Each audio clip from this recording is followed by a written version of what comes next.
If you send me a video for homework of your current flow, you can give me the time code of, I want to work on this, like this is my priority. These are my first 3 transitions I want to work on. This one to this one, this one to this one, and this one to this one. And then we can, and I can give you my honest assessment of like, which one's the hardest, which one's the easiest, which one's going to take the most amount of time, which one's the closest, and which one's going to need the most work. And then what we can do from there is we can implement a practice schedule and give you the like little techniques. It could just be like little tweaks, or it could be huge things that you're just not doing right. And it's hard to know without seeing it, but that is actually fantastic. If you send me a video, 22 seconds, I want to nail that transition. That's like my top priority, because then I'll know going into it what to work on with you. The challenge with feeling stale is there's multiple dimensions to it. You could feel stale because you aren't feeling inspired, and so you're not expressing anything that's like this authentic expression. You could feel stale because you feel like you're doing the same moves.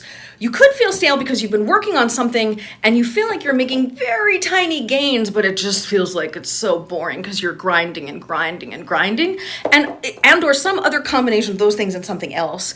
So without, like, this sort of assessment will really, I think it'll help us both be clear on good outcomes for you. And then, because I am a firm believer in create your experience consciously, my invitation to you is to declare, if only to yourself, a set of practice goals that are based on time goals. Like either I'm going to practice X number of weeks for Y amounts of minutes, or I'm going to practice for this total number of minutes a week. Just so that you have, like, you can't know if it's working if you're not clear whether or not you're practicing and whether or not you have goals that you're actually meeting. And so if with the amount of time that you've practiced, you didn't achieve your goal, either you have to adjust the goal or you have to adjust your practice time. I would invite you to make that declaration to yourself. It's not like I don't care. I care, but I don't care. Like, I'm not, there's no judgment. This is for you to achieve your own success by having clear, it's, like project plans actually work for a reason.